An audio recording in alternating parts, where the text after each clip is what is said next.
Shalom, renungan malam seiman yang ditulis oleh Dr. Kathleen Liwijaya Kuntaraf dan Pendeta Dr. Jonathan Kuntaraf. Judulnya adalah Peringatan Terhadap Penyucian Palsu. Segala tulisan yang diilhamkan Allah memang bermanfaat untuk mengajar, untuk menyatakan kesalahan, untuk memperbaiki kelakuan dan untuk mendidik orang dalam kebenaran. Dengan demikian, tiap-tiap manusia kepunyaan Allah diperlengkapi untuk setiap perbuatan baik. 2 Timotius 3 ayat 16 dan 17. Ini adalah suatu judul renungan yang agak aneh, yang berbicara mengenai penyucian, namun penyuciannya adalah sesuatu yang palsu. Nah, apakah yang dimaksudkan dengan penyucian yang palsu? Peringatan terhadap penyucian yang palsu ini diberikan oleh sebab hal ini dapat terjadi pada umat Tuhan. Malahan judul tulisan ini terdapat dalam laporan dari konferensi di Swedia yang dilaksanakan pada pertengahan bulan Juni tahun 1886. Kemudian laporan ini dipublikasikan di majalah Review and Herald, terbitan tanggal 5 Oktober tahun 1886. Isi dari artikel tersebut adalah sebagai berikut. Pada pertemuan di Örebro, saya didorong oleh Roh Tuhan untuk mempresentasikan hukumnya sebagai ukuran kebenaran dan untuk memperingatkan umat Tuhan terhadap penyucian palsu, di mana berasal dari penyembahan pada keinginan diri kita sendiri, gantinya menyerahkan kepada kemauan Allah. Kesalahan ini telah dengan cepat membanjiri dunia ini. Dan sebagai saksi-saksi Allah, kita terpanggil untuk membawa suatu pekabaran untuk menentang hal ini. Mengapa?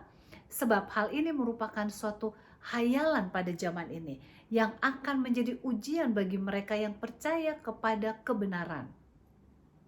Mereka yang tidak mempunyai iman yang berdasarkan akan firman Allah akan dituntun kepada hal yang salah. Yang paling menyedihkan dari semuanya ini adalah sangat sedikit dari mereka yang telah tertipu oleh kesalahan ini dapat menemukan terang itu kembali. Alkitab adalah ukuran untuk menguji setiap orang yang mengaku disucikan. Yesus berdoa agar semua muridnya dapat disucikan melalui kebenaran.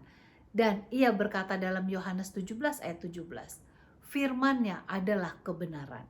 Sementara pemazmur berkata dalam Mazmur 119 ayat 142, hukumnya adalah kebenaran. Semua manusia yang dituntun oleh Allah akan menghargai suaranya melalui firman-Nya. Bagi mereka, sebagaimana tertulis dalam ayat inti di atas, Alkitab itu bermanfaat untuk mengajar, untuk menyatakan kesalahan, untuk memperbaiki kelakuan, dan untuk mendidik orang dalam kebenaran. Dengan demikian, tiap-tiap manusia kepunyaan Allah diperlengkapi untuk setiap perbuatan baik.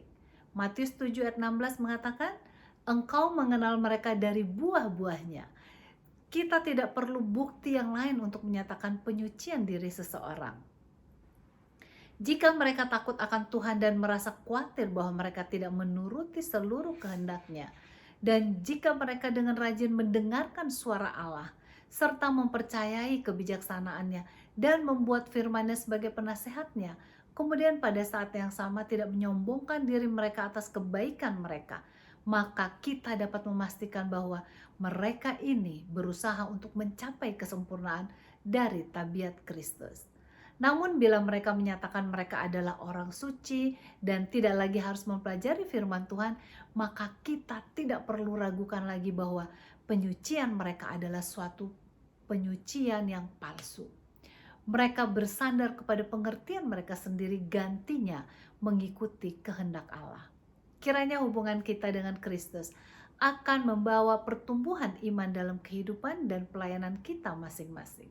Sehingga semua kita yang kita buat akan memberikan kemuliaan hanya bagi nama Tuhan saja. Tuhan Yesus memberkati.